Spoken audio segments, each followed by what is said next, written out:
Assalamualaikum warahmatullahi wabarakatuh. Selamat pagi pemirsa.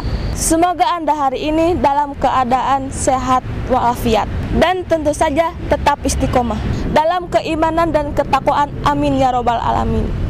Pemirsa, saat ini saya sedang berada di Pusdai Jawa Barat dan seperti biasa setiap hari Sabtu pagi mulai pukul 9 hingga pukul 11 bertempat di lantai 2 ruang seminar besar. Pusdai Jawa Barat mengadakan kajian duha. Dan hari ini Sabtu yang akan memberikan materi Dr. Fathur Rahman M. Basyari, LC MAG, dan beliau akan menyampaikan materi tentang urgensi waktu dalam kehidupan seorang muslim. Selamat mengikuti. Assalamualaikum warahmatullahi wabarakatuh. Alhamdulillahirabbil alamin wassalatu wassalamu ala alihi wa sahbihi ajmain. Asyhadu an la ilaha illallah wa la syarika lah. Ma'asyiral muslimin, jemaah doa yang dimuliakan Allah. Alhamdulillah hari ini Ahad tanggal 5 Jumadilul sampai 13 Hijriah bertepatan dengan tanggal 8 Januari 2022. Insyaallah sesaat lagi kita akan mengkaji suatu kajian. Alhamdulillah saya sangat bersyukur kepada Allah atas kesediaannya Pak Sekretaris mengisi kuliah dua pertama, dan tema yang diberikan oleh beliau tepat pada saat kita sekarang ini, yaitu urgensi waktu dalam kehidupan seorang muslim, kajian surat Al-Asr. Seperti biasa pengajian kita dibagi dua bagian itu. Yang pertama adalah menyampaikan materi dua, itu kurang 1 jam, dan kemudian kita masuk ke bagian kedua. Namun dalam hal ini kita serahkan kepada Bapak sudah. Untuk itu mari kita buka pengajian ini dengan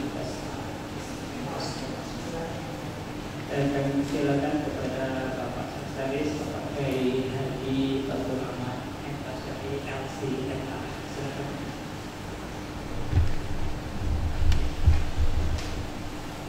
Assalamualaikum warahmatullahi wabarakatuh.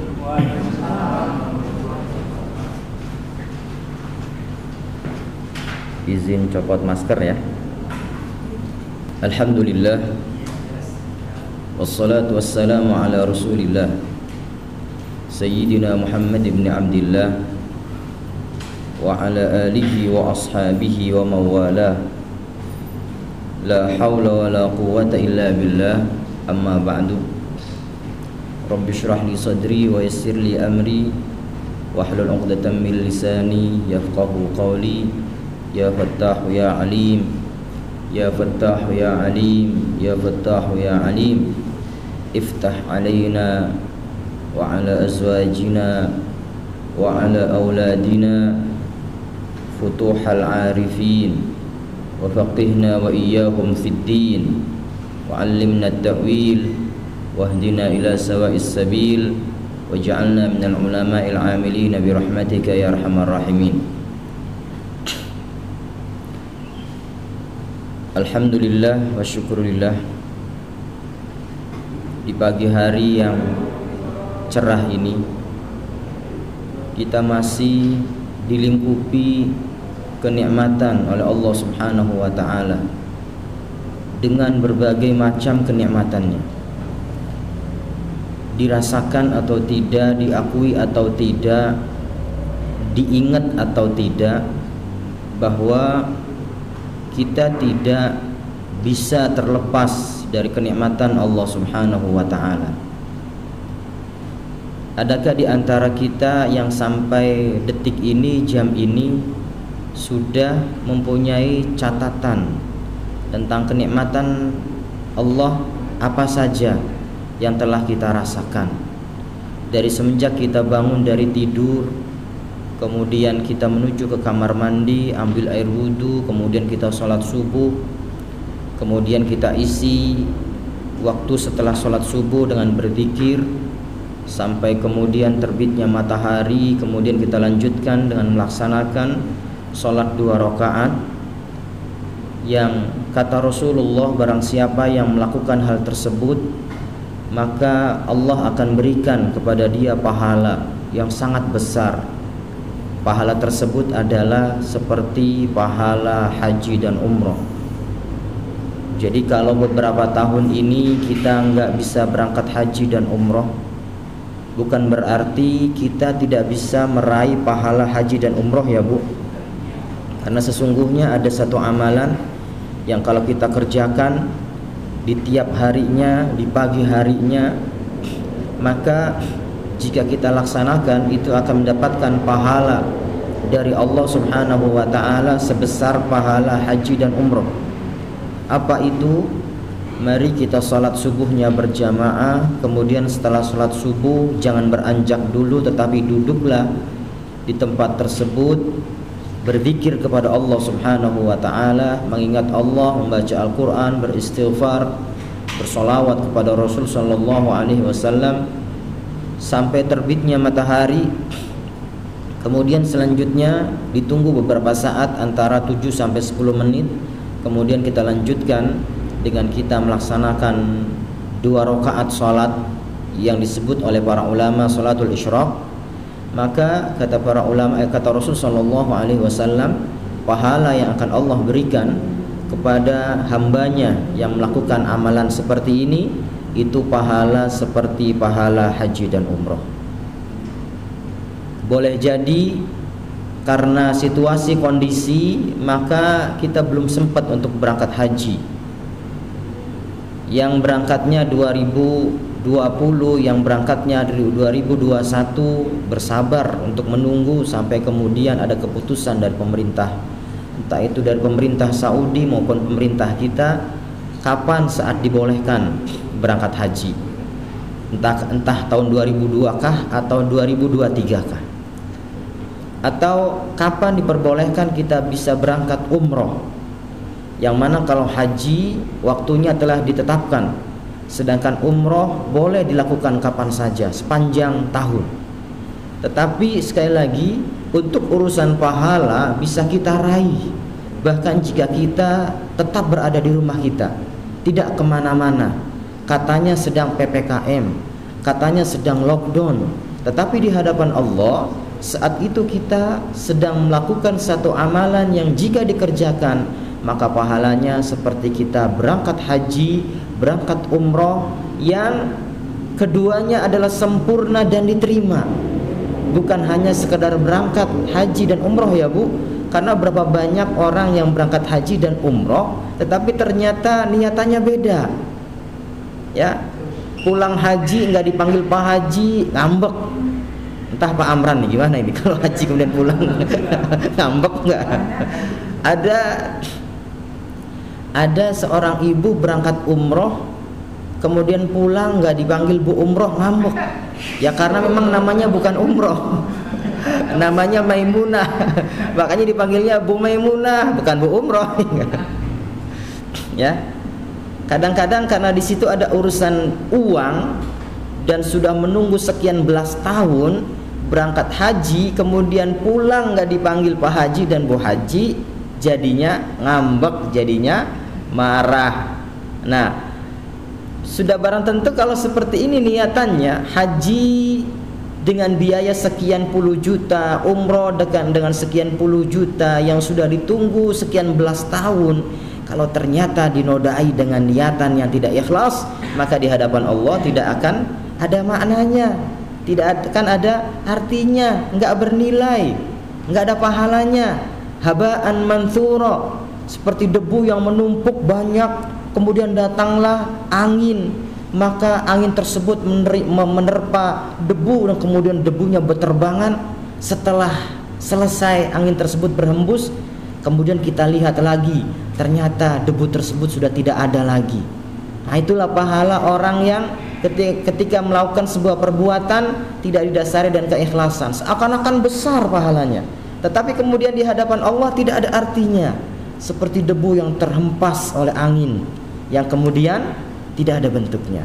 Maka satu titik atau satu hal yang sangat penting saat kita melakukan amalan apapun, yuk kita niatkan ikhlas karena Allah Subhanahu wa ta'ala. Kita tidak beramal kecuali hanya mengharapkan ridha Allah Subhanahu wa ta'ala, mengharapkan pahala dari Allah Subhanahu wa taala saja.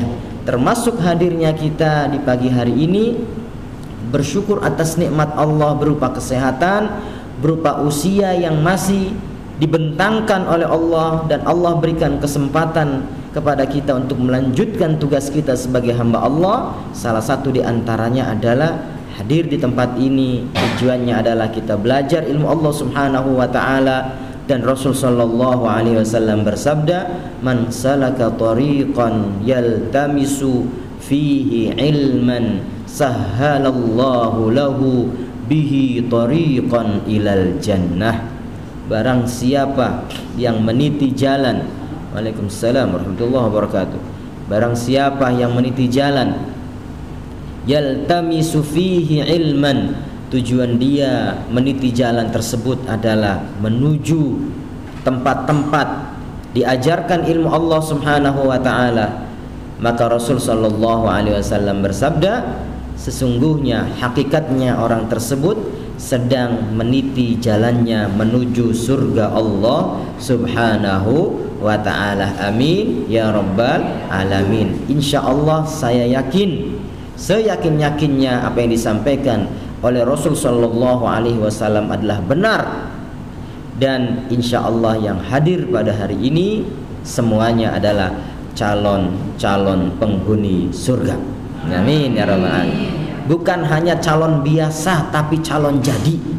Itu ya, kalau di musim ini Bu, kalau di musim pencalegan, ini mah nomor 1 calon jadi katanya gitu. Karena apa? Karena kesempatan untuk menangnya itu besar.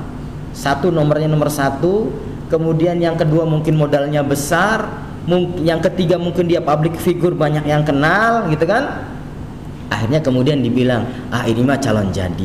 Kalau kita insya Allah calon jadi masuk surga. Amin ya rabbal. Kenapa kok saya yakin seperti itu? Karena tandanya sudah jelas. Hadirnya kita di tempat ini, insya Allah itu sebuah pertanda yang sangat terang benderang bahwa ibu-ibu dan kita semuanya mudah-mudahan adalah calon penghuni surga Allah Subhanahu wa ta'ala. Amin ya rabbal. Kalau usia segini mah Bu, enaknya ngomongin surga aja Bu. Enakan surga, jangan ngobrolin neraka deh. Kita tahu neraka itu hak, ya bener, ada gitu. Tetapi sebagai wujud husnudzon kita kepada Allah, bahwa Allah itu zat yang maha pengasih, zat yang maha penyayang, penerima taubat.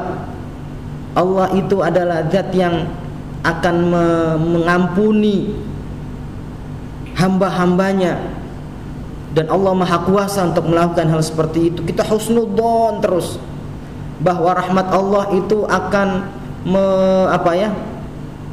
menutup semua kemarahannya, menutup semua siksaannya. Yakinlah seperti itu, dan kita husnudzon terus, maka ini juga sebagai sebuah indikasi insya Allah kita akan menjadi ahli surga Allah Subhanahu wa ta'ala.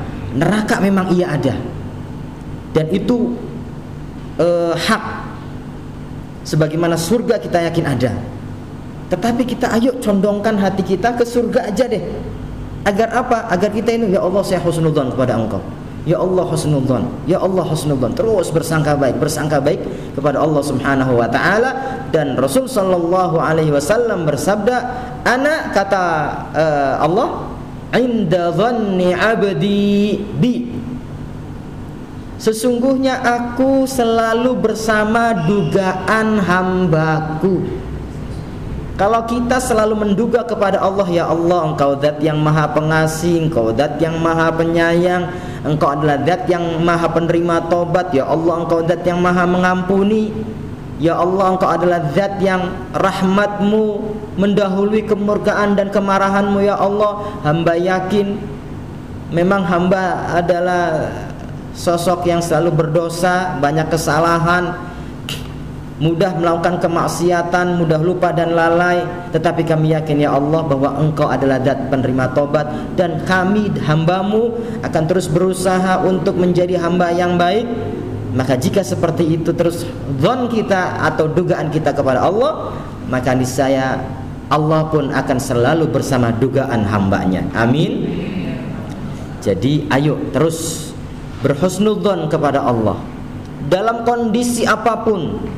Bahkan saat kita sedang menghadapi ujian berupa pandemi pun, di mana beberapa waktu yang lalu kita nggak bisa kemana-mana, kita diperintahkan untuk di rumah saja. Bahkan untuk yang laki-laki ibadah Jum'ah pun sementara diganti dulu dengan sholat zuhur. Bukan ibadah Jum'ahnya yang dilarang, tapi kumpulnya itu. Tetapi konsekuensi dengan tidak berkumpul maka otomatis tidak Jum'at, karena Jum'at ada syarat-syarat tertentu selain daripada syarat sholat. Apa itu? Dalam mazhab Syafi'i kalau sholat Jum'at itu minimal dilaksanakan oleh 40 orang. Mazhab Syafi'i ya. Mazhab lain ada yang mengatakan 12, ada yang mengatakan 3. Tetapi untuk bangsa Indonesia, kaum musliminnya 99,99999 madhabnya madhab Syafi'i. Maka ketika melaksanakan sholat Jum'at, mereka melaksanakannya 40 atau lebih. Nah, konsekuensi dari berkumpulnya 40 orang akan terjadi perkumpulan, akan terjadi kerumunan. Dan itu menurut para pakar kesehatan, para pakar virus, akan sangat berpotensi tersebarnya virus. Maka kemudian pemerintah apa? Mengambil satu keputusan. Apa itu? Termasuk oleh MUI mengeluarkan fatwanya, ayo sementara sholat Jumatnya istirahat dulu, sholat duhur aja. Dan itu boleh karena kondisi tertentu. Ya, ini pembahasan fikih, nanti kita akan bahas. Tapi ala kulli hal yang ingin saya sampaikan adalah ayo kita bersyukur kepada Allah Subhanahu wa taala walaupun pandemi di sekeliling kita. Ya. Beberapa waktu yang lalu khususnya tahun 2021 ya, Bu. Mei, Juni, Juli, Agustus itu lagi tegang-tegangnya. Yang namanya pengumuman innalillahi wa inna ilaihi raji'un di kampung orang tua saya itu seperti orang minum obat pagi, siang, sore, bahkan terkadang malam pun masih ada pengumuman innalillahi. Makanya di mana-mana ya, di mana-mana luar biasa. Innalillahi wa inna ilaihi raji'un. Innalillahi wa inna raji'un. Pagi habis subuh tuh sudah innalillahi. Nanti jam 9 ada lagi innalillahi. Duhur innalillahi. Jahatnya saya, jeleknya seperti saya yang masih muda, itu setelah ditelisik, oh, yang wafat rata-rata masih muda, yang sudah sepuh. Ya, yang wafat rata-rata sudah sepuh. Ah, biarin aja, nyantai. Toh yang wafat rata-rata sepuh. Akhirnya apa? Bukan menjadi pelajaran bahwa yang namanya usia, yang namanya ajal akan datang kepada siapa saja. Tapi karena meneliti yang wafat itu yang sepuh-sepuh, akhirnya merasa ada ketenangan. Apa yang menjadikan saya tenang?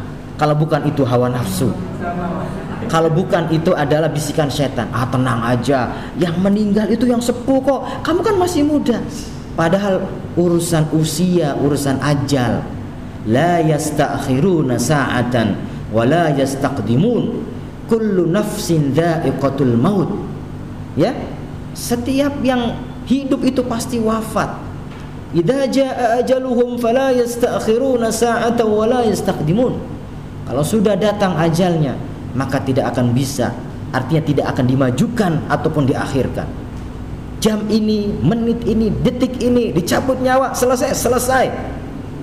Tapi kadang-kadang nafsu kita, kadang-kadang bisikan-bisikan dari luar, bisikan buruk yang menjadikan kita merasa tenang saja, masih muda, mumpung masih muda, yuk kita melakukan apa saja. Urusan wafat nanti, urusan tobat nanti kalau sudah tua. Nah, ini urusan waktu, kita sudah mulai ke waktu. Padahal waktu terus berjalan. Dan para ulama mengatakan al-waktu jauharatun la qimatalah. Waktu itu ibaratnya seperti intan berlian, perhiasan yang sangat mahal. Karena saking mahalnya la qimatalah, tidak bisa dihargai. Kalau kita kehilangan hal yang berharga, misalkan emas, berlian, di toko masih ada yang jualan, berapapun harganya, urusan kita mampu beli atau tidak urusan lain, tetapi yang jualan ada. Tapi kalau kita kehilangan waktu, coba cari, ada nggak toko yang jualan waktu? Ya, Bu? Jadi ngeri, tadi bilangnya ngobrolin masalah surga, ini ngeri. Tapi konsekuensi ya, Bu. Ada nggak tokoh yang jualan online misalkan, jualan waktu, yang pengen nambah waktu 1 hari harganya sekian, ya, yang pengen usianya dipanjangkan harganya 5 miliar misalkan, ada nggak? Waduh, kalau memang ada, itu yang uangnya triliunan, orang yang paling kaya sedunia sekarang itu, yang hartanya berapa? 4.000 triliun ya, 4.000 triliun. Itu dia bisa beli waktu sebanyak-banyaknya, nggak habis-habis akhirnya. Iya, biar hidup sendiri. Bu, orang kaya sono saking banyaknya duit, kalau kita makan liburan jalan-jalan kemana Bu? Mentok Garut ya Bu, Garut, Lembang, Tasik. Dia mah keren. Liburan kemana? Ke Mars. Jalan-jalannya ke angkasa. Masya Allah. Itu ada yang punya perusahaan apa itu, Amazon itu berwisatanya kemana Bu? Ke planet lain. Bukan ke Garut, bukan. Ya biarinlah. Ya, dunia ini kebahagiaan bagi mereka, biarin saja. Sedangkan akhirat adalah kebahagiaan bagi kita. Ada satu, ini nggak tahu hadis atau bukan, ad-dunya jannatul kafir, apa gitulah, saya lupa. Pokoknya dunia ini surganya orang-orang kafir. Sedangkan bagi kita orang-orang yang beriman kepada Allah adalah tempat ujian. Jadi kalau mereka kaya, diberikan berbagai macam bentuk kenikmatan oleh Allah Subhanahu wa taala, enggak apa-apa. Karena di zaman Qarun, ya, orang yang paling kaya sedunia waktu itu, yang katanya kunci gudang hartanya itu diangkat oleh 40 orang, itu masih berat, saking banyaknya, gitu kan.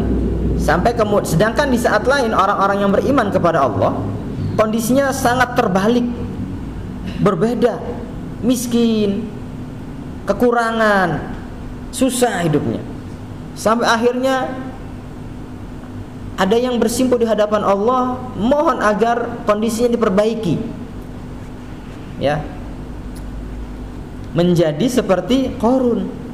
Apa jawaban Allah? Allah mengatakan, Allah berfirman bahwa kondisimu seperti itu lebih baik daripada jika kemudian diberikan kekayaan seperti Qarun. Artinya adalah apa? Dunia ini fana, dunia ini terbatas, dunia ini akan selesai. Dia mau uangnya 4.000 triliun, saat mati apakah akan dibawa? Ya, nggak akan dibawa. Bahkan menjadi beban. Karena apa? Bisa jadi ahli warisnya nanti ribut, cakar-cakaran, rebutan waris. Dan itu saya mendapatkan betul fakta, ya, nyata gitu ya. Banyak orang yang ketika meninggalkan atau meninggal dunia, meninggalkan harta benda banyak, ternyata kemudian apa? Ahli warisnya rebutan, cakar-cakaran, kakak dan adik tidak saling sapa, tidak saling tegur, bertengkar, bahkan ribut. Ini pernah saya di MUI, lagi di MUI, ya. Pas saya datang ke kantor MUI, saya kan pengurus MUI Jawa Barat gitu. Pas saya datang ke MUI, rame orang, kayak orang demo, ya. Akhirnya saya masuk, kemudian saya nanya ke front office itu. Saya bilang, ini ada apa rame-rame ini? Kayak orang demo. Tapi kayak terbagi begitu, ada yang sebelah sana, ada yang sebelah satu lagi gitu. Saya nanya, ini kok kenapa rame-rame? Kayak orang demo, masa demo ke MUI? Nggak pantas satu ya. demo gedung sate. Akhirnya ada seorang gitu bilang, oh enggak, ini katanya ada satu keluarga sedang ribut urusan waris, kakak adik, dua-duanya bawa pasukan, adiknya bawa pasukan, kakaknya bawa pasukan gitu. Nggak, kok datangnya ke MUI bawa pasukannya gitu loh. MUI mah bukan tempat untuk memutuskan hukum, fatwa iya gitu. Tapi kalau urusan penetapan hukum di pengadilan, itu saya katakan salah alamat kalau kemudian bawa pasukan ke MUI. MUI pasti akan mengeluarkan fatwa sesuai dengan ketentuan syariat. Sudah pasti itu ketentuan syariat. Bahwa kemudian ada silang sengketa antar mereka, ya tidak bisa diputuskan di MUI, di pengadilan. Alhasil yang saya sampaikan adalah bahwa dia masih keluarga, bahkan kakak adik, lahir dari satu rahim, seorang ibu yang satu, ayah yang satu. Tapi karena hawa nafsu, bisikan-bisikan dari luar, bisikan negatif, urusan waris, maka kemudian mereka ribut dan sudah mengerahkan pasukannya masing-masing. Waduh, na'udzubillahi min dzalik. Kasihan orang tua, ya, pasti orang tua nangis, pasti orang tua susah di kuburan sana karena melihat apa, keturunannya yang ribut urusan waris. Na'udzubillahi min dzalik. Kaya boleh, dan mudah-mudahan kita semuanya menjadi orang kaya yang pandai bersyukur, harta melimpah, itu kan halalan thayyiban dari segala arah, nggak pakai susah, apalagi rezeki tanpa masalah, zahir batin, dunia akhirat, gitu kan, amin. Rezeki yang kira-kira datang sendiri, rezeki yang mencari kita, bukan kita mencari rezeki, berlimpah ruah, agar dengan begitu kita bisa infak, sedekah, zakat, membantu fakir miskin, membantu siapapun yang membutuhkan gitu. Kita bersenang-senang dengan harta kita, bukan foya-foya, tapi foya-foya kita adalah beramal, pengen begitu. Kadang-kadang suka menghayal juga sih, ya Allah, andai punya harta benda sekian gitu ya, enak banget gitu. Di sana ada masjid, yang butuh keramik tinggal kirim keramik. Di sana ada musola mau roboh, kirim material, gitu kan.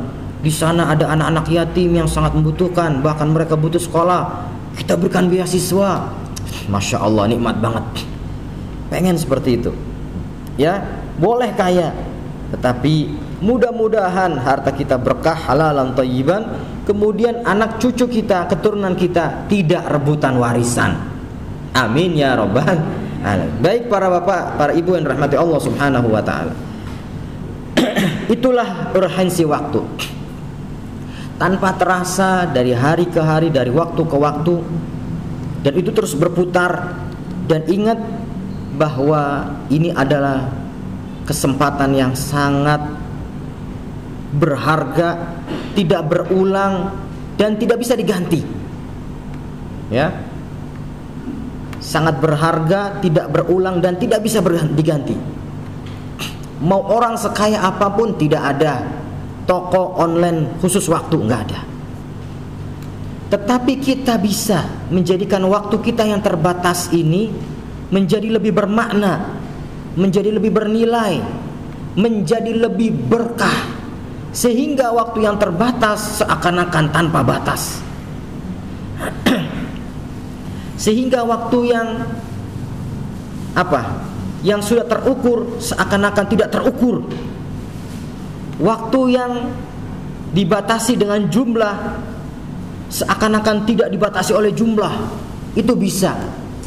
Usianya memang 60. Dan kata Rasul sallallahu alaihi wasallam, hasadatu ummati baina 60 wa 70. Usia umatku itu rata-rata antara 60 70 tahun.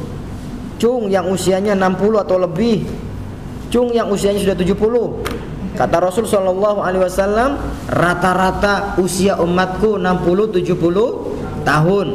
Jadi lampu kuning kalau sudah 60-70. Bukan berarti yang usianya di bawah 40 kemudian lampu hijau terus, bukan berarti begitu.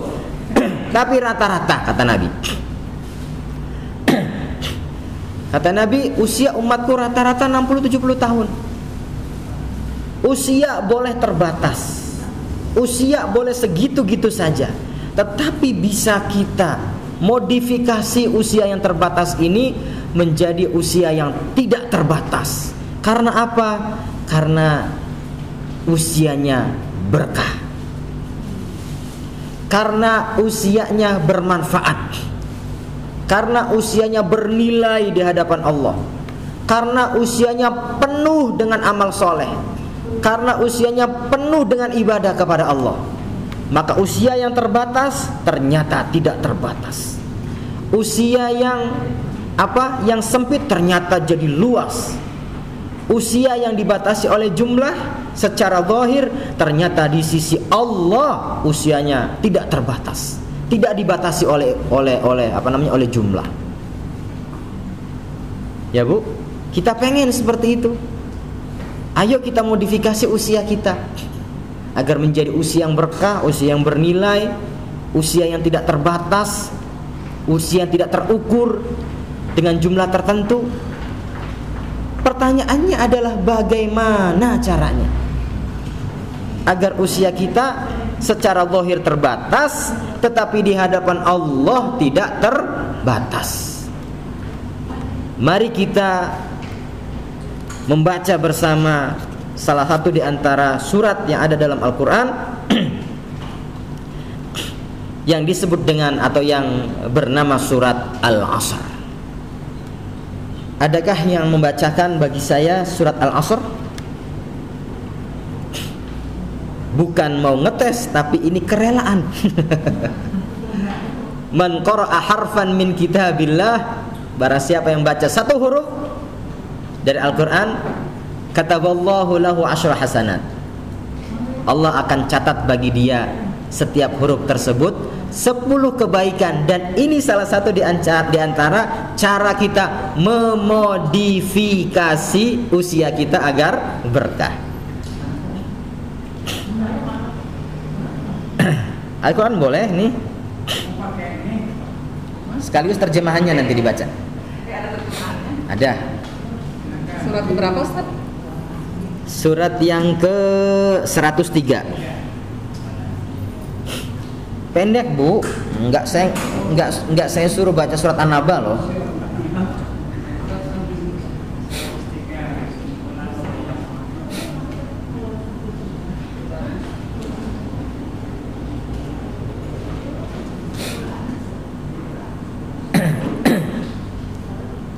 Mohon maaf kalau agak serak, ini lagi cuacanya ya agak serak-serak gini.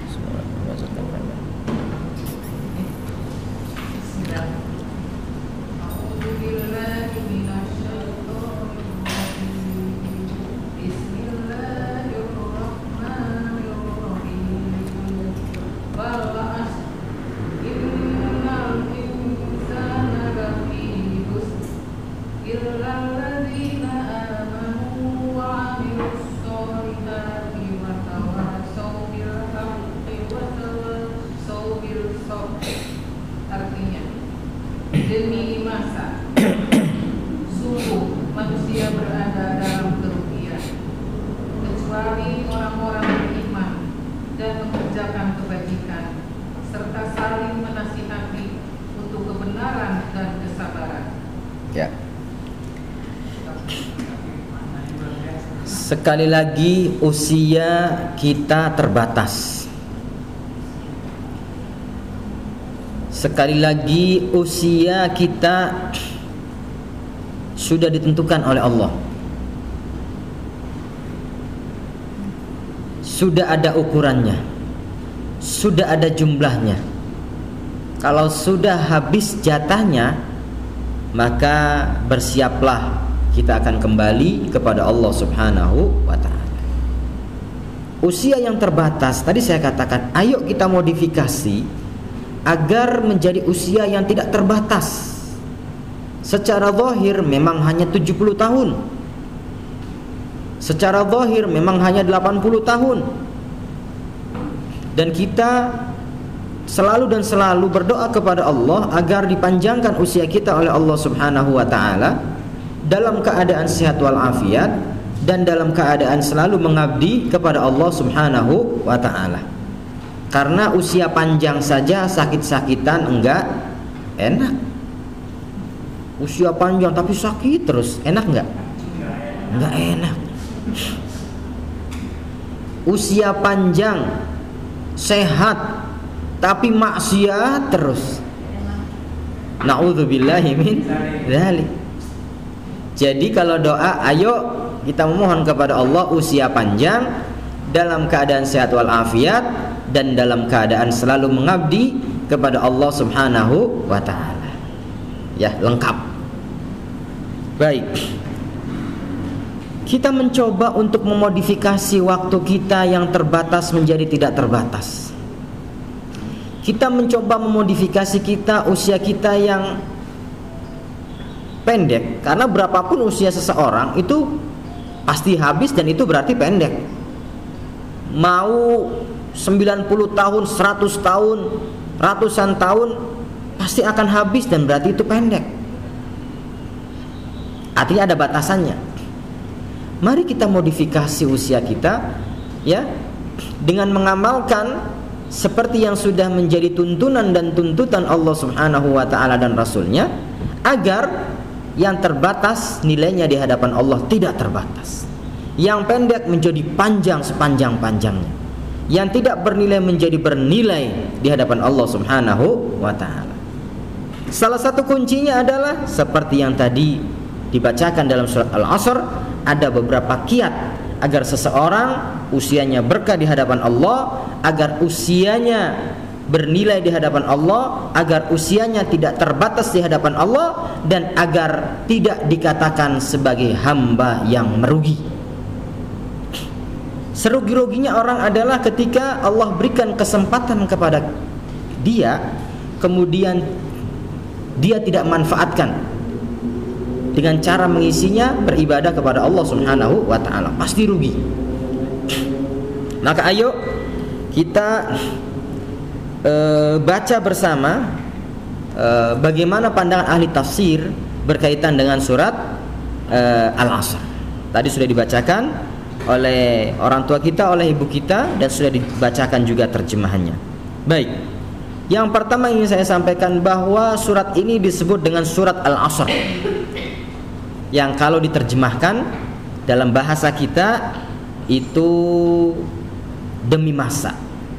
Al-Asr adalah masa, wal asri demi masa, karena wawunya di situ disebut dengan wawu qasam. Qasam itu kalau diartikan dalam bahasa kita adalah sumpah. Di sini Allah bersumpah dengan waktu. Baik. Surat ini disebut dengan surat Al-Asr karena surat ini didahului dengan kata Al-Asr, sebagaimana surat yang disebut dengan Asy-Syams karena didahului dengan kata Asy-Syams. Wasyamsi waduhaha, itu Asy-Syams. Kemudian ada surat Ad-Duha karena dimulai dengan kata ad-duha, wad-duha wal-laili idza saja. Ini dua surat, ibu kalau sholat duha baca ya bu. Jadi kalau sholat duha itu baca suratnya, rakaat pertama surat Asy-Syams, kemudian rakaat kedua surat ad-duha. Karena Rasulullah sallallahu alaihi wasallam bersabda, "Shallud duha bi surataihima." Atau bisurataiha, salatlah kalian salat duha dengan kedua surat salat duha. Apa itu Asy-Syams dan ad-duha? Dan ad-duha ini dan salat duha itu sangat baik sekali dan sangat istimewa ya bu, untuk salat sunnah lah ya.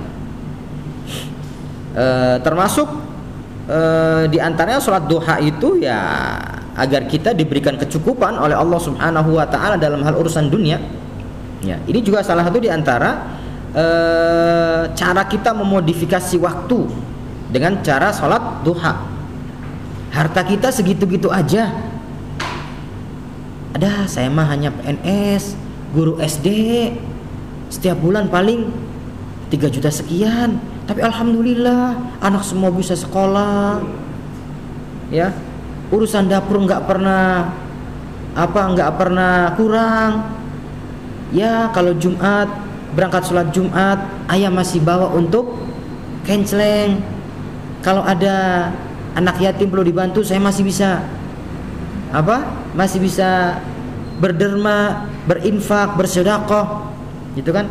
Padahal pengakuannya gajinya cuma segitu-gitu aja. Tapi ketika Allah titipkan keberkahan dalam hartanya, anak sekolah semua, kebutuhan dapur terpenuhi semua. Ya, termasuk para ibu kalau pengen memoles wajahnya juga alhamdulillah terpenuhi. Para bapak pengen punya jas juga alhamdulillah bisa beli. Ya. Padahal katanya rezekinya cuman segitu-gitu aja. Tapi karena dimodifikasi dengan apa? Sholat duha, dengan infak, dengan sedekah, dengan bersyukur, banyak baca alhamdulillah, maka kemudian apa? Rizki yang katanya secara zahir terbatas, tetapi Allah jadikan berkah sehingga semua kebutuhan terpenuhi. Sebaliknya, ada orang yang penghasilannya menghitung gaji dia bukan per bulan, bukan per minggu, tapi sudah per jam, sudah per menit, per detik bahkan, ya. Tetapi Allah tidak titipkan keberkahan di hartanya. Apa yang terjadi kemudian? Hartanya habis begitu saja. Boro-boro mau infak, mau sedekah, boro-boro mau membantu orang lain, dirinya saja masih terasa kurang aja. Sampai kemudian apa? Melakukan hal-hal yang dilarang oleh Allah Subhanahu wa taala. Bu, Pak, yang korupsi itu bukan orang miskin. Kembali kepada waktu. Waktu pun bisa kita modifikasi. Usianya segitu-gitu saja, tetapi Allah Subhanahu wa taala titipkan keberkahan dengan dimodifikasi. Caranya bagaimana? Diisi dengan ibadah kepada Allah Subhanahu wa taala. Maka kemudian usianya enggak panjang, tapi masya Allah peninggalannya punya pesantren di sana. Ingat pesantren, Bu ya, bukan boarding school yang kemudian rame kayak kemarin itu. Aduh, hati teh sakit. Yang kena ustadz ini. Jadinya orang mau nitipkan anaknya untuk ngaji ke kita, jadi ngeri juga nih, jangan-jangan nanti ustadznya itu. Naudzubillah. Saya baru minggu kemarin hari Senin mengantarkan anak pesantren ke Jombang. Ya insya Allah lah itu mah ikhlas itu ya. Nyari guru itu Bu, Pak, ada triknya. Salah satunya istikharah. Ya, pesantren itu insya Allah semuanya baik. Tetapi kecocokan itu kadang-kadang berbeda antara satu pribadi anak dengan anak yang lain. Ya, insya Allah tempat belajar, tempat ngaji dimanapun, ya, ketika dibangun karena Allah itu pasti baik. Tetapi kecocokan, itu kecocokan. Saya kuncinya kalau mau apa-apa nanya aja ke Allah. Caranya bagaimana? Istikharah. Bukan lihat karena fasilitasnya kalau bahasa sekarang, bro fasilitasnya itu enggak. Itu pesantren salaf tapi ada sekolahnya gitu. Tapi karena ketika saya bertanya kepada Allah, ya Allah cocok apa enggak? Allah bilang cocok, dan anak pun dibuktikan dalam bentuk anak yang ketika ditawarin, kamu pesantren enggak? Iya mau. Kemudian langsung kerasan, betah gitu. Ini satu pertanda. Kemarin berangkat hari Senin, kata ibunya berangkatnya Selasa aja sih, gitu kan. Saya kebetulan karena hari Selasa itu saya ada rapat gitu, jadi biar ditunda dulu, saya ikut rapat dulu. Nangis anaknya, enggak mau, enggak, pokoknya harus berangkat hari Senin. Kalau kita mah dulu waktu mau pesantren tuh banyak alasan gitu, pengen nambah gitu liburannya. Ini mah enggak, anaknya pengen gitu cepet-cepet berangkat pesantren gitu. Alhamdulillah. Kemarin masuk 10 besar, alhamdulillah. Baru setengah tahun sih sekolah pesantrennya. Saya bilang targetnya untuk yang semester berikutnya harus 5 besar. Saya lihat nilainya alhamdulillah, standarnya tinggi. Ya. 8 itu C. A, B, C kan? 8 itu C. Di kampus kita UIN itu 8 itu 80 itu masuk A. Tapi di sekolahan itu, di pesantren itu 8 itu C. 90 B. Di atas 90 baru A gitu. Saya lihat nilainya lumayan, alhamdulillah. Masuk 8 besar. Kata anak saya itu, padahal katanya dia juga ada C-nya loh katanya. Yes, pokoknya itu tantangan bagi kamu untuk harus lebih belajar, lebih semangat lagi, saya bilang. Saya baca, lihat itu. Ada nilainya 100, Bu. Fikih kitab, baca kitab tuh nilainya 100. Saya laporan ke kiai, alhamdulillah gitu kan. Terima kasih sudah dibimbing dan mohon maaf barangkali ya namanya anak mungkin ada nakal dan sebagainya gitu. Kemudian saya bilang alhamdulillah anaknya nilainya ya lumayan bagus. Dan ada ujian baca kitab itu nilainya 100. Oh, bagus satu katanya. Alhamdulillah. Cerita. Bersyukur alhamdulillah. Baik. Keurusan waktu lagi. Baik, surat ini disebut dengan surat Al-Asr. Karena dimulai dengan kata Al-Asr. Seperti surat Abasa karena dimulai dengan kata Abasa. Apalagi kira-kira surat lain? Al-Fajr karena dimulai dengan kata wal fajri walayalin asyr. Yasin disebut dengan surat Yasin karena dimulai dengan kata Yasin. Kalau Al-Baqarah bukan berarti dimulai dengan Al-Baqarah. Al-Fatihah bukan karena dimulai dengan kata Al-Fatihah. Jadi penamaan surat juga itu kembali kepada ketentuan dari Rasul Shallallahu Alaihi Wasallam.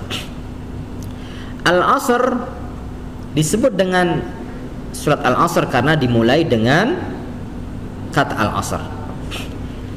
Baik. Al-Asr itu artinya adalah masa. Atau kalau dalam bahasa lain, dalam bahasa Arab disebut dengan ad-dahr. Lishtimalihi 'alal a'ajib min sarra'i wad-dharra'i wa sihhatin wa saqamin wa ghinan wa faqrin wa izzin wa dullin. Kenapa kok kemudian Allah Subhanahu wa taala bersumpah dengan Al-Asr yang artinya adalah waktu? Kalau kita perhatikan waktu, Bu, Masya Allah luar biasa. Semua peristiwa yang terjadi di muka bumi ini dibungkus oleh waktu.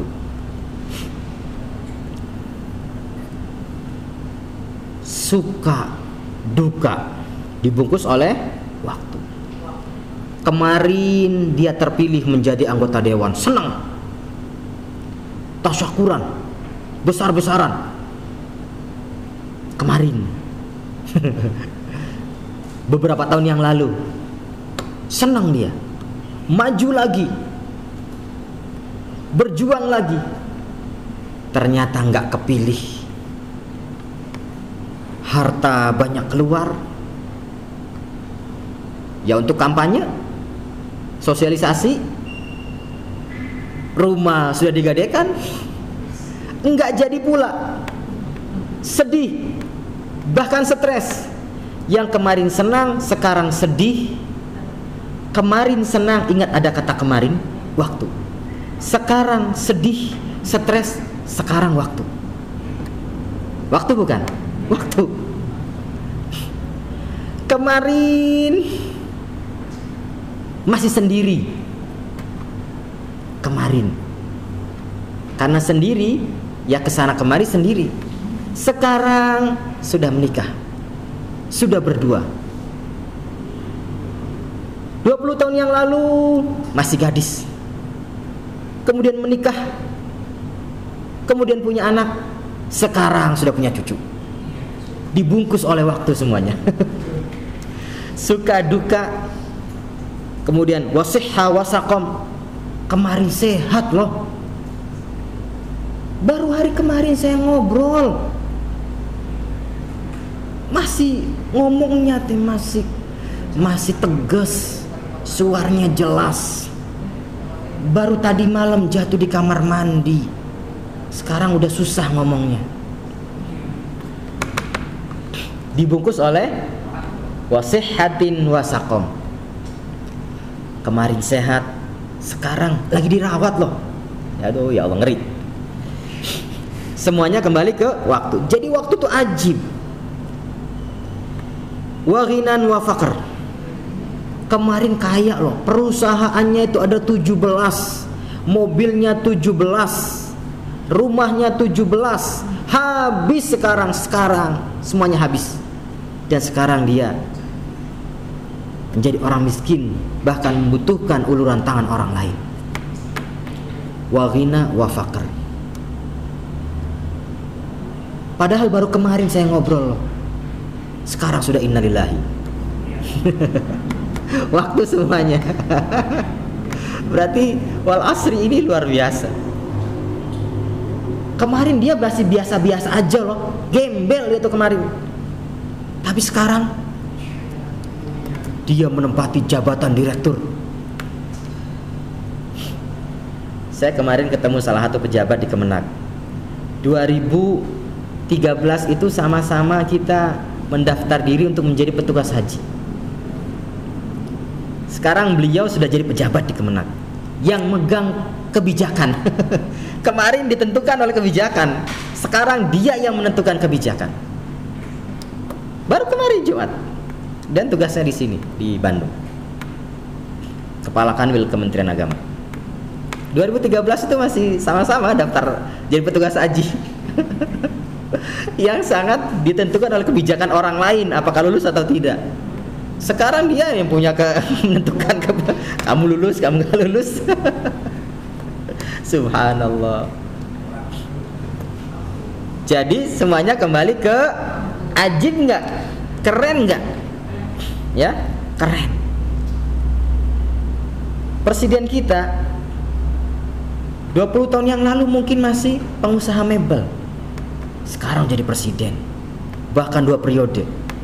Kemarin itu masih orang biasa, sekarang jadi menteri. Kemarin itu nggak punya rumah, ngontrak, sekarang tuh gedung itu punya dia 15 lantai. Wal asr, demi masa. Innal insana lafi khusr. Semua yang saya sebutkan tadi, yang mau jadi presiden, mau jadi menteri, jadi pengusaha, menjabat apa saja, sukses dengan hartanya, dengan titelnya, kata Allah dalam Al-Quran, lafi khusr, semuanya rugi, semuanya merugi. Yang jadi presiden merugi, yang jadi gubernur merugi, yang jadi bupati merugi, camat, kepala desa, RT, RW rugi semuanya. Yang rumahnya ngontrak, yang punya gedung 17 tingkat, yang nggak punya mobil, yang mobilnya 27, semuanya merugi. Yang jabatannya paling bawah sampai jabatan yang paling tinggi, semuanya merugi, kata Allah Subhanahu wa ta'ala. Illal ladzina amanu, kecuali jika semuanya dikembalikan kepada tugas utamanya sebagai hamba Allah Subhanahu wa ta'ala. Satu, beriman kepada Allah, kemudian dia jadikan semuanya wasilah beribadah kepada Allah. Ini orang yang beruntung. Yang jadi presiden kalau kemudian tidak dilandasi keimanan kepada Allah, rugi. Yang jadi gubernur kalau kemudian jabatannya tidak dilandasi ibadah kepada Allah, diniatkan ibadah kepada Allah, rugi. Apalagi yang nggak punya jabatan apa-apa, udah nggak punya jabatan, sombong, udah miskin, sombong, tetaplah dengan kesombongan dan kemiskinanmu. Jangan pernah bersyukur. Jangan pernah rendah hati, sombonglah tetap dan tetaplah miskin. Karena sudah, apalagi yang diharapkan? Illal ladzina amanu. Dan Bu, Pak, Masya Allah, saking cintanya Allah subhanahu wa ta'ala kepada kita, kepada hambanya, ketika Allah akan menitipkan bekal kepada seluruh hambanya, itu bekal yang Allah titipkan kepada kita adalah iman. Jadi sebetulnya Allah itu sudah menitipkan kepada kita bekal yang sangat luar biasa. Apa itu iman? Jadi sebelum kita jadi orang kaya, sebelum kita jadi orang pinter, sebelum kita menjabat apapun, sebelum kita jadi orang kuat, sebelum kita jadi orang hebat, apalagi sebelum kita jadi orang kaya, itu Allah sudah titipkan kepada kita bekal yang sangat berharga. Maksudnya adalah apa? Hei hambaku, nanti kalau kamu jadi apapun setelah kamu hidup, ingat loh bekal utama ini, jadikan sebagai landasan dan pondasi utama. Bangunlah semua kesuksesanmu di atas keimanan kepada Allah. Niscaya itulah yang menjadikan kamu beruntung. Allah berfirman dalam Al-Quran, A'udzu billahi minasyaitonir rajim, Bismillahirrahmanirrahim. Wa idh akhadha rabbuka min bani adama min zuhurihim dzurriyyatahum wa ashhadahum ala anfusihim alastu bi rabbikum qalu bala syahidna. Ketika kita berada di alam sana, Bu, Pak, semuanya, semua hamba Allah, yang solehnya, yang enggak solehnya, yang ahli sholatnya, yang enggak pernah sholatnya, yang muslimnya, yang kafirnya, yang mukminnya, yang musyriknya, yang kayanya, yang miskinnya, yang hinanya, yang mulianya, yang pejabatnya, yang bukan pejabatnya, semuanya dikumpulkan oleh Allah Subhanahu wa ta'ala dan diberikan kepada dia satu pertanyaan, MOU, perjanjian antara kita, dan itu bekal bagi kita. Apa itu? Alastu bi rabbikum, hei hambaku semuanya, kalian semuanya. Allah berfirman kepada mereka, alastu bi rabbikum, bukankah aku ini, kata Allah, Tuhan kalian? Ya. Dan semua kita menjawab, yang muslimnya, yang kafirnya, yang mukminnya, yang musyriknya, yang solehnya, yang tolehnya, yang ahli sholatnya, yang enggak ahli sholatnya, yang ahli zakat, yang enggak pernah zakat, yang dermawan, yang kikir, ya, semuanya menjawab dengan jawaban yang sama. Qalu bala syahidna. Semuanya kita menjawab, iya ya Allah, siap. Kami bersaksi bahwa Engkau adalah Tuhan kami. Bekal keimanan, persaksian kita kepada Allah bahwa semua apapun yang akan terjadi, yang akan diberikan, yang akan diterima, yang akan kita lewati, semuanya adalah keputusan Allah, maka kembalikanlah kepada Allah. Wal asri innal insana lafi khusrin illal ladzina amanu. Bekal ini sudah dititipkan. Pertanyaannya adalah bekal itu akan bisa kita pertahankan atau tidak? Kullu mauludin yuladu 'alal fitrah. Setiap yang lahir itu atau bayi yang lahir itu dalam keadaan fitrah. Artinya adalah apa fitrah? Bersih, suci, masih membawa bekal dan MOU, perjanjian yang ada antara dia dengan Allah. Makanya kemudian akidahnya ahli sunnati wal jamaah, semua anak bayi sampai sebelum balik yang mati sebelum balik itu akan masuk surga, bahkan jika itu anaknya orang kafir. Fa abawahu yuhawwidanihi au yunassiranihi au yumajjisanihi.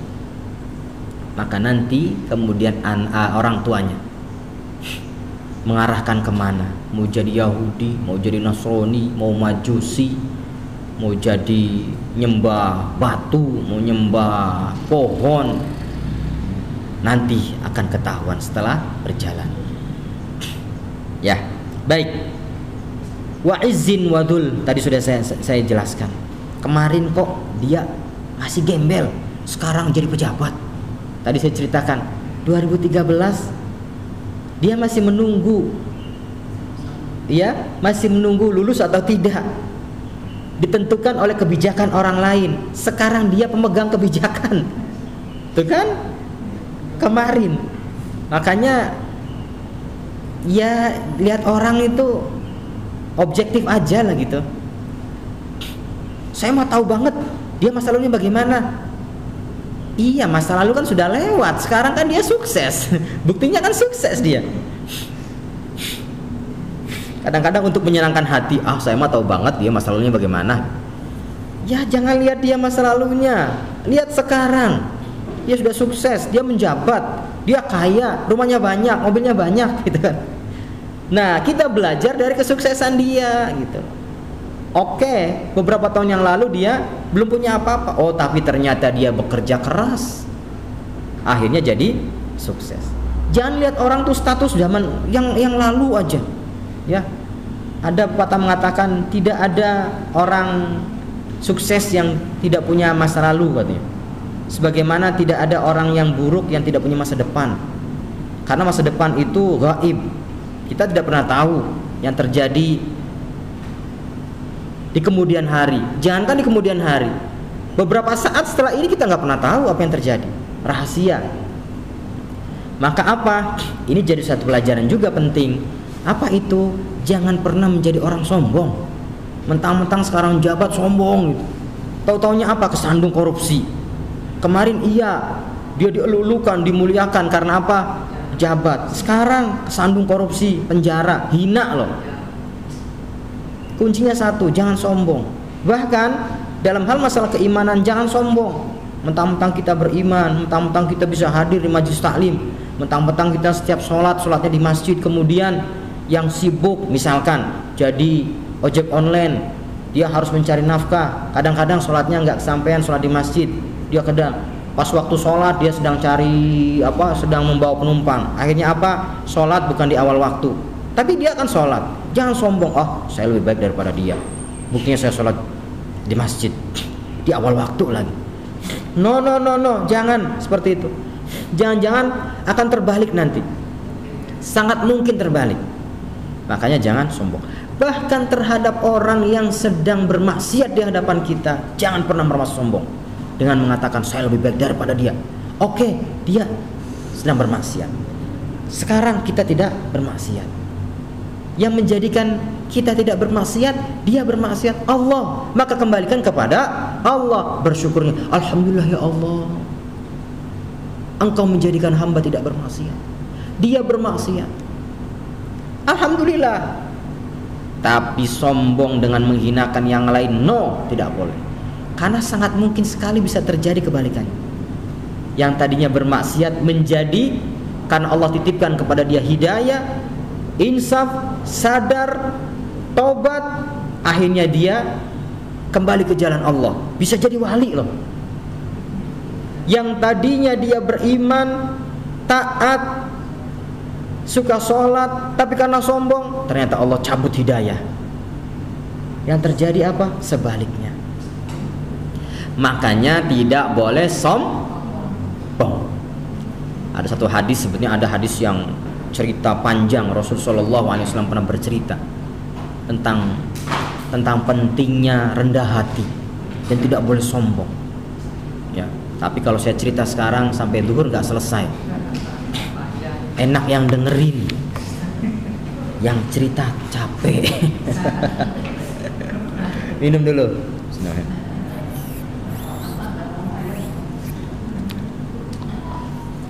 Baik, para ibu dan para bapak yang dirahmati Allah Subhanahu wa taala.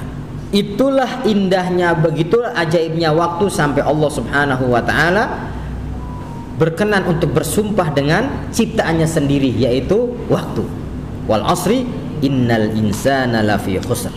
Semua manusia dalam keadaan merugi illal ladzina amanu, kecuali mereka orang-orang yang beriman. Alhamdulillah. Bu, banyak-banyak berterima kasih kepada Allah. Pak, banyak-banyak bersimpuh di hadapan Allah atas nikmatnya iman. Ya, ini tidak bisa dihargai dengan apapun.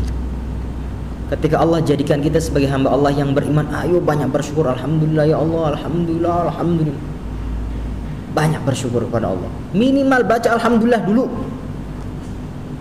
Bahwa kemudian syukur meningkat ke level berikutnya, ya, yaitu antaj'al hadhihi ni'mata lima khuliqa min ajli. Saat kita menjadikan seluruh potensi kenikmatan yang Allah berikan kepada kita itu untuk beribadah kepada Allah, ya memang kita akan melakukan hal seperti itu. Tapi kan kadang-kadang ada prosesnya. Minimal ucapan alhamdulillah jangan pernah terlepas dari hati kita. Bahkan jika dalam kondisi mungkin sekilas kita dalam keadaan susah, ucapan alhamdulillah, lagi haji, tawaf, kaki keinjak, sakit nggak? Sakit. Ucapan alhamdulillah. Untung hanya jari yang itu, jari yang ini masih nggak keinjak. Ya, alhamdulillah. Karena Rasul bersabda, walhamdulillah tamla'ul mizan. Alhamdulillah itu, Pak, Bu, bisa memenuhi timbangan. Jadi kalau Allah berikan kenikmatan, kemudian ditimbang dalam satu timbangan, kemudian kita bersyukur kepada Allah atas nikmat yang telah Allah berikan dan mengucapkan alhamdulillah di satu timbangan yang lain, itu niscaya timbangan ini akan lebih berat daripada timbangan kenikmatan tadi. Walhamdulillah tamlaul mizan. Jadi jangan pernah berhenti mengucapkan alhamdulillah ya Allah. Alhamdulillah. Datang ke dapur mau masak, aduh, beras nggak ada, alhamdulillah. Garam masih ada, cabai masih ada, bawang masih ada, tinggal buka dompet, alhamdulillah masih ada uang cukup untuk beli beras, tinggal beli beras aja. Jangan kemudian beras nggak ada, suami macam apa sih, beras tuh nggak ada. Loh, kalau ada uang tinggal beli aja. Begitu juga para bapak, saya bela ibu-ibu. Begitu juga para bapak, ya. Mah, bikinin kopi dong pagi-pagi. Pas dibikinin kopi, salah ngambil gula. Harusnya gula, diambilnya garam. Asin pahit. Nggak enak banget hidup ya. Asin pahit, nggak ada manis-manisnya. Pas diminum, hah, asin pahit. Sebagai suami yang baik, jangan kemudian dasar istri macam apa, bikin kopi aja nggak bisa bedain antara gula sama garam. Ya, pas rasanya pahit, rasanya asin begitu, nggak usah marah-marah, panggil istrinya, mama sini, duduk sini.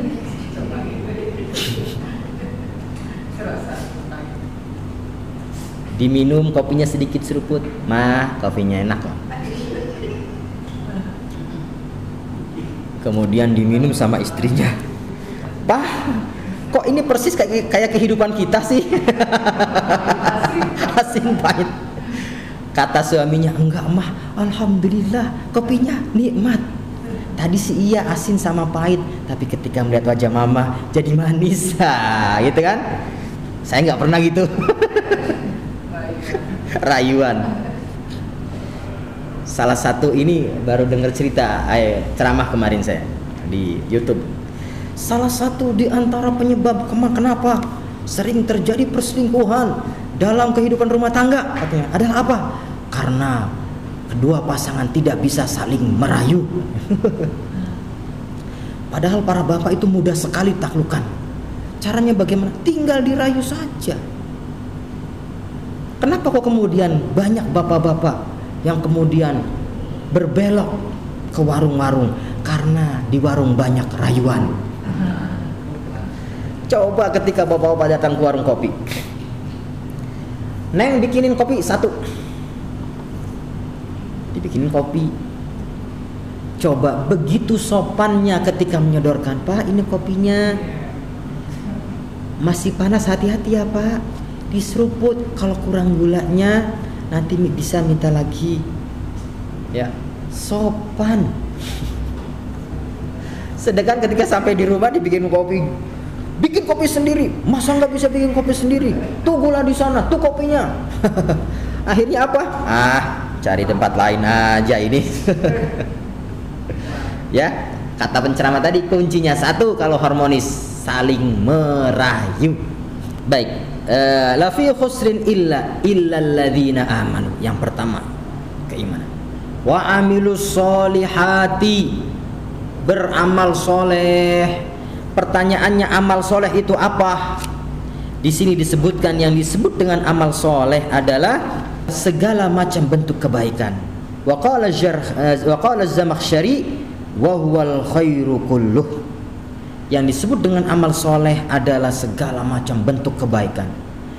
Tidak ditentukan misalkan dalam bentuk membangun masjid baru amal soleh. Tidak.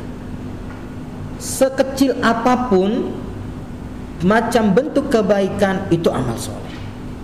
Bahkan Rasulullah SAW bersabda, imatatul adza 'anit tariqi fa innahu laka sadaqah, atau amitil adza 'anit tariqi fa innahu laka sadaqah. Menggeser sesuatu yang akan bisa mengganggu orang jalan ataupun kendaraan yang jalan itu sedekah. Artinya amal soleh. Padahal apa sih? Itu jalan umum kok. Yang lewat bukan saja manusia, ada motor, ada mobil, bahkan ada binatang ternak. Tapi jika kita menggeser sesuatu yang jika benda tersebut tetap berada di jalannya, atau di jalan tersebut, akan bisa mengganggu. Misal, ada batu, kita geser sedikit, kita pindahkan tempatnya. Karena kalau batu tersebut tidak dipindahkan, orang yang lewat nanti akan kesandung misalkan.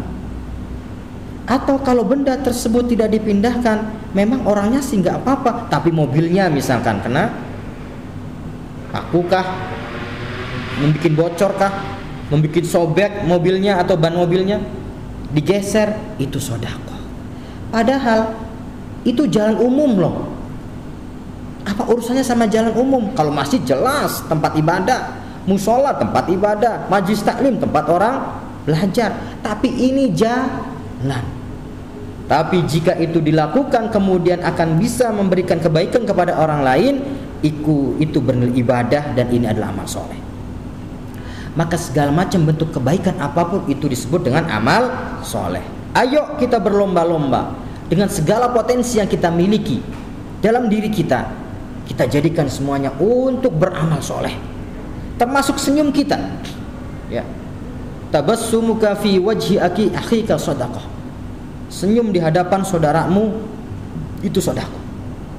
Tapi ini harus hati-hati. Jangan sampai senyum-senyum di hadapan suami orang lain, ataupun senyum-senyum di hadapan istri orang lain. Nah, ini bisa jadi fitnah. Atau senyum-senyum tanpa sebab. Senyum di pojok sendirian, senyum sedang mengamalkan hadis Pak Ustadz. Meremelik senyum di pojok, ngamalin hadis Pak. Ya bukan begitu ya. Jadi waqala Az-Zamakhsyari wal amalus salih al khairu kulluh. Amal soleh itu adalah segala macam bentuk kebaikan. Termasuk dalam surat ini, surat Al-Asr, wa tawassaw bil haqqi wa tawassaw bis sabr. Di situ ada firman Allah yang berbunyi wa tawassaw bil haqq, hendaknya kita saling menasehati dalam kebaikan. Itu kebaikan, segala macam bentuk kebaikan. Enggak mesti sesuatu yang terlihat jelas kemudian besar dalam bentuk yang ada harganya dan nilainya secara duniawi. Bahkan jika tidak bernilai secara duniawi tapi kemudian itu bisa membahagiakan orang lain, maka itu sudah bernilai amal soleh. Baik, lanjut. Wa tawassaw bil haqqi wa tawassaw bisabar. Baik, saya bacakan. Ai innal insana lafi khusrin. Sesungguhnya manusia dalam keadaan rugi, wa dhaya'in, dalam keadaan dhaya, hilang. Nihil. Dalam keadaan tidak ada arti lah, tidak ada nilai, tidak ada arti. Wa nuqsanin, dalam keadaan kurang, wa halakin, dalam keadaan celaka. Begitulah kondisi manusia. Illal ladzina jama'u bainal iman billah, kecuali orang-orang yang mengumpulkan sifat-sifat ini. Apa itu? Yang pertama al-imanu billah, beriman kepada Allah, wal amalus shalih, wal amalis shalih, dan mengamalkan amal saleh. Fa innahum fi ribhin, sesungguhnya mereka semuanya dalam keadaan beruntung. La fi khusrin, tidak dalam keadaan merugi. Li'annahum amilu lil akhirah, karena mereka sesungguhnya sedang beramal untuk akhirat. Ingat, dunia terbatas, yang kita lakukan terbatas, tenaga kita terbatas, kekuatan kita terbatas, usia kita pun terbatas. Bahkan jika kita beramal dengan harta kita pun bisa terbatas. Tetapi semua keterbatasan ini akan bisa menjadi tidak terbatas kalau kita modifikasi. Apa itu? Landaskan semuanya kepada keimanan kepada Allah. Artinya kita mengamalkan semua hal tersebut, niatnya hanya karena Allah subhanahu wa ta'ala saja. Kemudian niatkan ikhlas karena Allah subhanahu wa ta'ala saja. Nah, itu baru kemudian semuanya tidak menjadi terbatas. Berapa banyak orang yang sudah meninggalkan kita, tetapi jasanya terus diingat, kebaikannya terus diingat, apalagi peninggalnya terus bermanfaat. Ya, yang mendirikan pesantren ini sudah wafat sekian ratus tahun yang lalu, tetapi yang belajar di situ masih terus berlanjut. Ini sudah generasi kelima loh. Ya, padahal yang mendirikan sudah selesai, sudah wafat. Ya.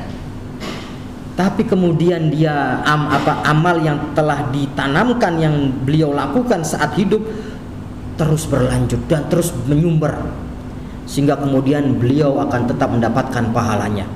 Walaupun orangnya sudah tidak ada, seakan-akan beliau masih ada. Karena apa? Karena ada peninggalan yang masih bermanfaat dan berkah bagi seluruh masyarakat yang ada di sekitarnya.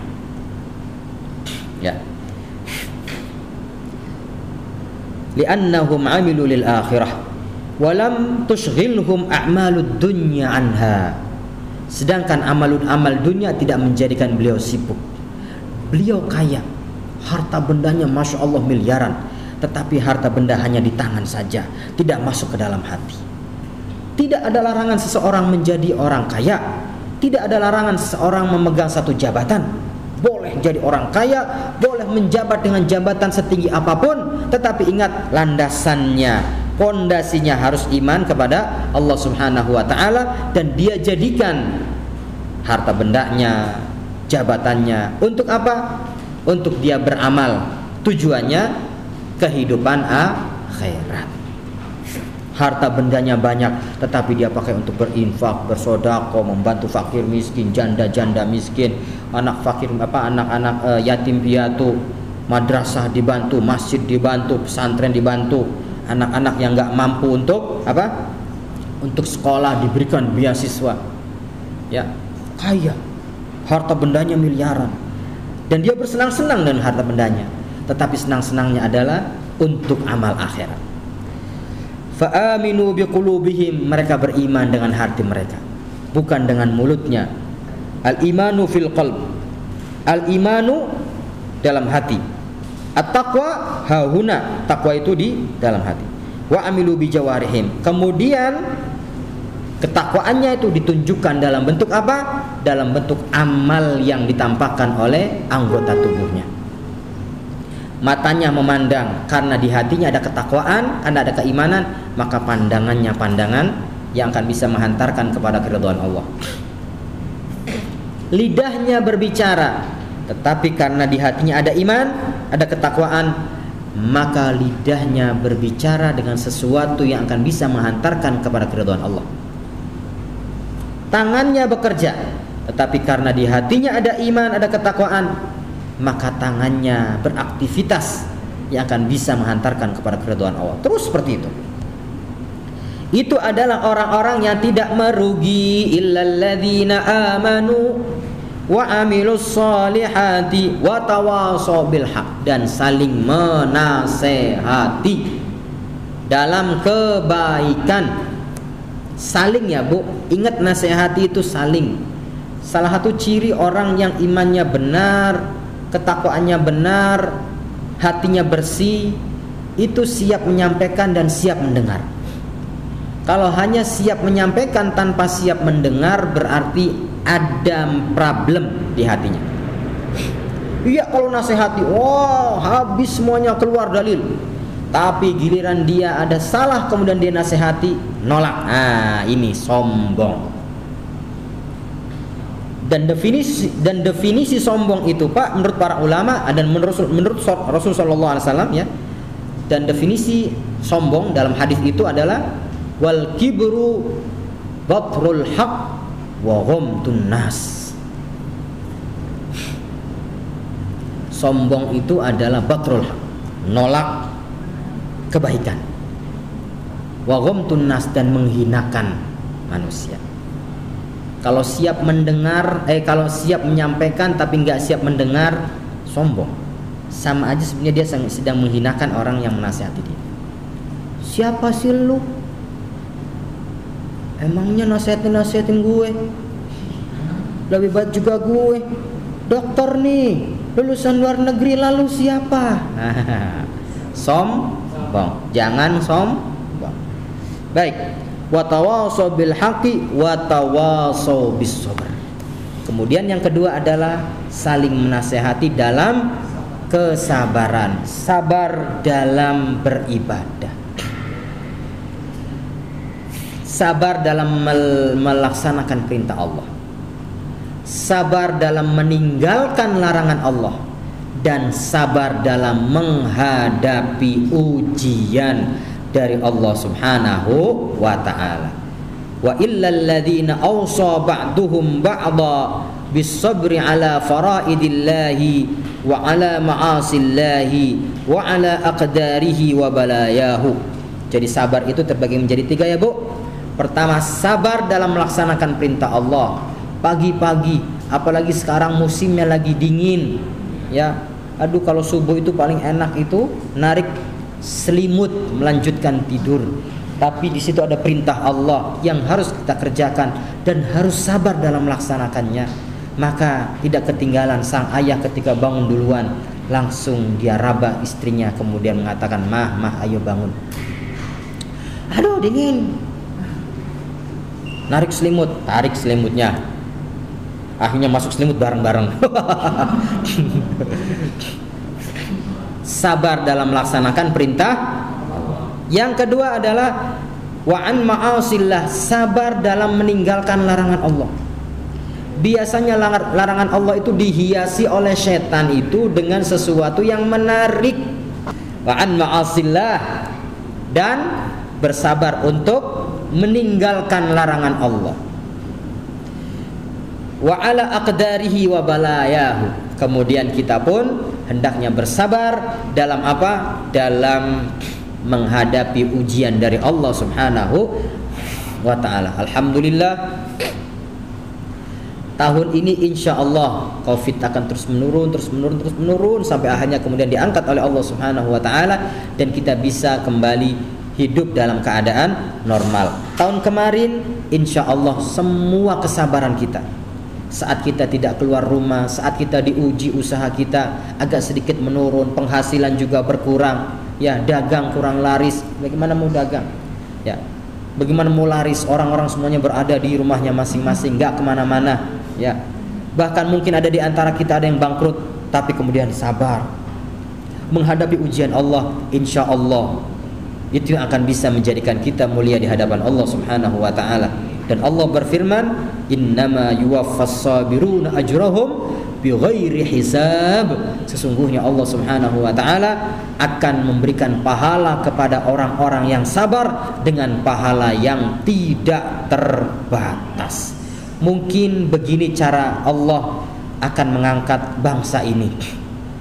Dengan cara Allah kirimkan COVID dulu, virus dulu, mau diuji nih, sabar apa enggak sih? Gitu. Ternyata bangsa Indonesia, kaum muslimin bangsa Indonesia, ternyata mereka sabar. Insya Allah ini sebuah pertanda bahwa kita semuanya akan dimuliakan oleh Allah Subhanahu wa ta'ala. Amin ya rabbal alamin.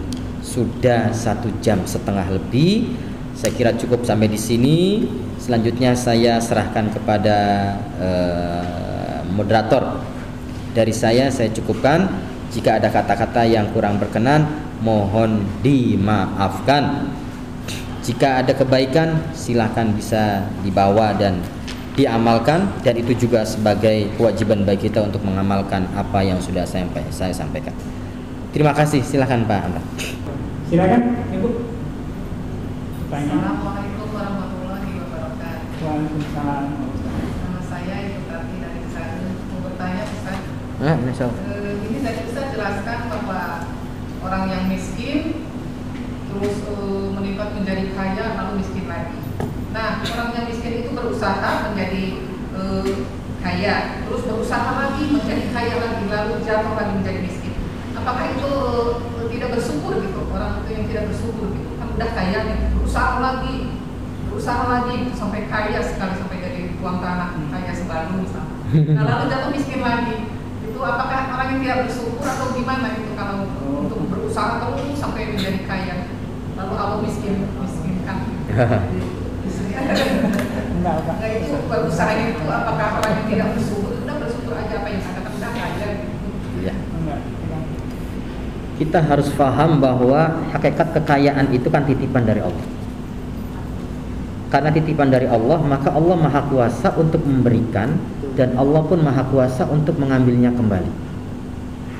Bahwa kemudian dia berusaha dan setelah berusaha kok menjadi kaya. Bahwa kemudian dia sudah kaya, tidak bisa menjaga harta kemudian jadi miskin, itu hanya sebab saja. Tetapi semuanya adalah hakikatnya kembali kepada Allah.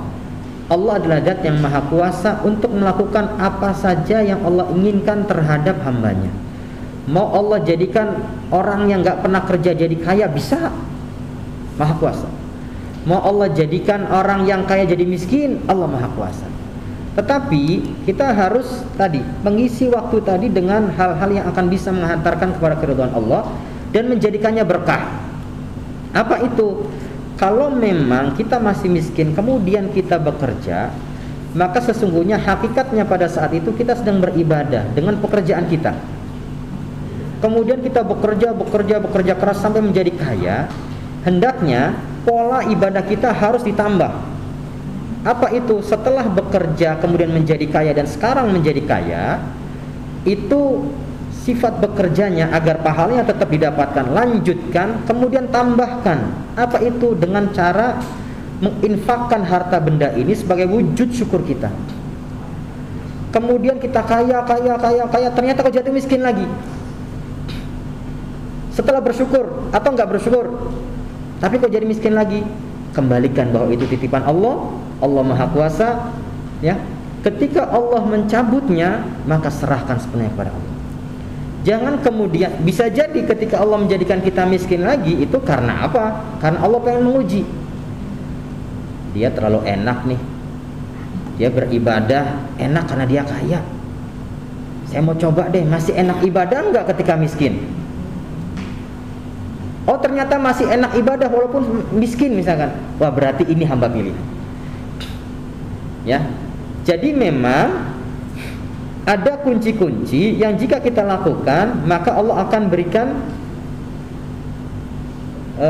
nikmat dunia, atau Allah berikan kebahagiaan dunia.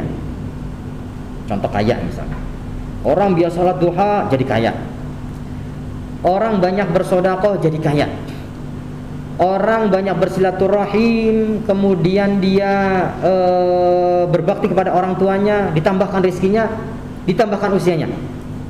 Ada seperti itu. Tetapi kita harus paham betul bahwa semuanya adalah hak milik Allah. Allah Maha Kuasa dan kekuasaan Allah tidak terbatas. Misalkan kita kaya kemudian Allah mengambil, kita bilang jangan, nggak boleh diambil. Kita punya kuasa apa gitu kan. Jadi Bu, saat kita miskin, ayo bekerja keras. Karena apa? Karena itu perintah Allah. Dan niatkan agar apa? Agar kerja kita ini bernilai ibadah di hadapan Allah Subhanahu wa taala. Kemudian kita sudah kaya setelah bekerja, ayo kita tambahkan ibadah kita. Ibadah bekerja dan ibadah bersyukur dengan cara bagaimana? Dengan harta benda kita, ayo beribadah. Infak, sedekah, zakat, ini butuh, ada yang membutuhkan dibantu dan seterusnya. Bahwa kemudian jadi miskin lagi, jangan berhenti untuk terus satu bekerja, yang kedua bersyukur. Karena apa? Barangkali Allah khawatir atau Allah tahu bahwa jika kita dibiarkan dalam keadaan kaya, jangan-jangan takut hatinya berubah.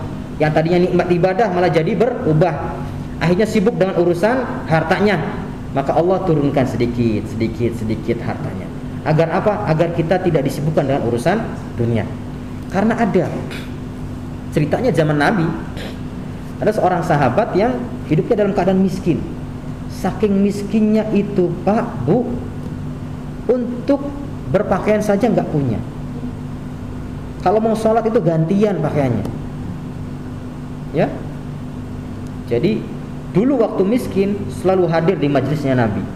Kalau sholat berjamaah bersama Nabi. Tapi setelah sholat dia langsung pulang biasanya. Langsung pulang. Dan itu dia lakukan seperti itu terus. Akhirnya Nabi perhatikan ke orang ini setiap habis sholat langsung pulang, habis sholat langsung pulang. Suatu hari akhirnya dipanggil, ya fulan, saya perhatikan kamu kalau habis sholat itu langsung pulang. Kemana? Apa gitu? Ada apa?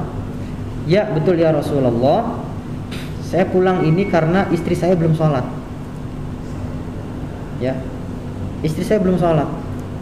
Sedangkan kami nggak punya pakaian cukup. Saya cepat-cepat pulang itu karena apa? Karena biar gantian pakaiannya.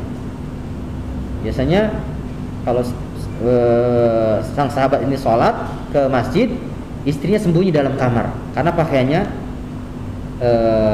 terbuka. Kemudian saya cepat-cepat pulang agar saya melepas baju, kemudian diberikan ke istrinya untuk kemudian istrinya sholat. Dalam keadaan miskin seperti itu, ibadahnya rajin di masjid. Sampai akhirnya datang kepada Nabi memohon agar didoakan. Ya Rasulullah, doakan saya kaya. Ya Rasulullah, doakan kaya. Kata Nabi, sudah begitu aja. Kondisimu seperti itu lebih baik. Udah. Kemudian beberapa waktu kemudian datang lagi kepada Nabi, minta didoakan agar kaya. Kata Nabi, udah, kondisimu seperti ini, walaupun sekilas terlihat sangat sengsara, tetapi di hadapan Allah kondisimu lebih baik. Datang lagi sampai akhirnya Nabi mengatakan, saya sudah sampaikan kepada kamu, kondisimu yang seperti ini lebih baik daripada misalkan jadi kaya. Enggak apa-apa ya Nabi, saya siap, insya Allah saya tidak akan berubah, ya, saya tidak akan mengurangi ibadah gitu, walaupun nanti jadi orang kaya. Ya sudah, kata Nabi, saya doakan. Akhirnya didoakan oleh Nabi SAW. Kemudian diberikan kambing sepasang. Ya sudah, kamu urus kambing ini. Mudah-mudahan katanya berkah. Akhirnya betul ngurus kambing. Subhanallah, dengan keberkahan doa Nabi, kambing ini terus berkembang biak banyak. Dan ternyata apa yang terjadi kemudian? Setelah menjadi orang kaya, dia sudah mulai sibuk dengan urusan harta. Yang biasa setiap sholat itu datang ke masjid Nabi, berjamaah bersama Nabi, sekarang sudah mulai berkurang. Yang biasanya jamaahnya duhur, asar, maghrib, isya, subuh, duhur, asar, maghrib, isya, subuh, sudah dikurangi. Duhur, asar enggak jamaah. Kali subuh, maghrib, isya, jamaahnya sudah dikurangi. Tinggal apa? Duhur, maghrib, isya, subuh. Duhur, asar masih sibuk urus kambingnya. Tambah berkembang biak lagi. Kambingnya tambah banyak. Akhirnya apa? Duhur, asar, maghrib, isya, subuh, duhur, asar, maghrib, isya, subuh, enggak sholat. Bukan enggak sholat ya, tapi enggak jamaah. Karena dia sibuk. Akhirnya apa? Hadirnya hanya seminggu sekali ke masjidnya Nabi. Jamaah dengan Nabi hanya Jumatan saja. Akhirnya sering berjalannya waktu, Nabi ingat, oh iya, katanya, bagaimana kondisi si fulan, yang sahabat itu. Oh iya ya Rasulullah, sekarang sudah jadi orang mampu, jadi orang kaya gitu. Oh iya, coba dilihat, sudah nisab belum? Sudah haul belum? Akhirnya diutuslah seorang sahabat, kemudian melihat, masya Allah, kambingnya sudah banyak, sudah nisab, jumlahnya sudah 40 lebih. Laporan lagi ke Nabi, ya Rasulullah, kambingnya sudah banyak, lebih dari 40. Oh, kata Rasul, ya sudah, wajib zakat itu. Datang ke sana, bilang waktunya bayar zakat. Ya, sahabat datang ke sana. Ketika datang, kemudian, oh iya. Awal-awal masih bayar zakat.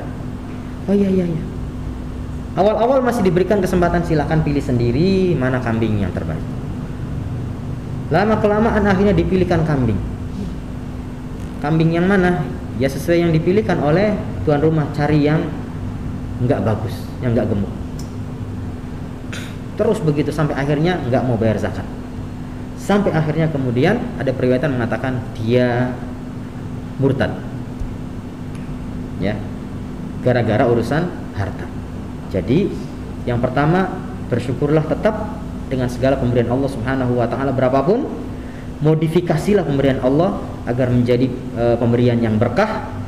Mudah-mudahan dengan keberkahan dan kita bersyukur, itu akan menambah, menjadikan kita tambah mulia di hadapan Allah, dan kita bisa beribadah kepada Allah dengan titipan Allah Subhanahu wa taala tersebut. Enggak apa-apa kaya tapi bersyukur. Enggak apa-apa gedungnya bertingkat, yang penting bersyukur. Boleh mobilnya banyak tapi jangan sombong. Itu kan enggak apa-apa. Saya sangat mau sekali uangnya miliaran gitu, kemudian berfoya-foya dengan uang saya. Beri sana, beri sini, bantu sana, bantu sini, masya Allah, nikmat banget ya. Gitu Bu. Jadi tetap bersyukur.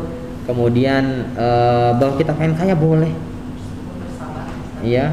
Rasulullah SAW bersabda, man sarruhu ayyumadda lahu fi umrihi wa yuzada lahu fi rizqi falyabirra walidayhi wal yasil rahimah.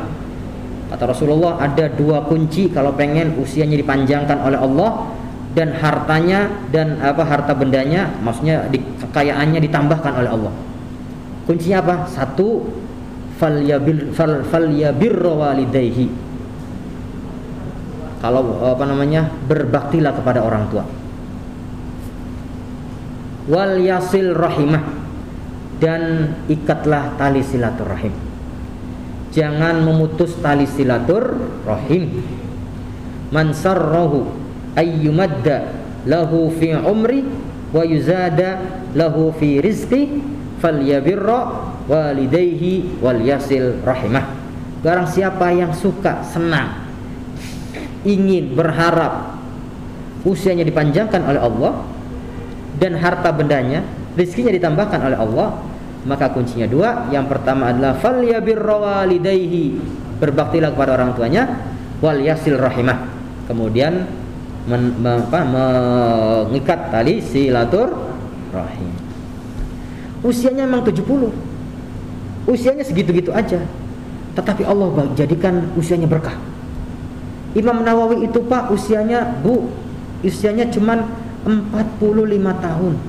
Imam Nawawi, atau 43 lah ya.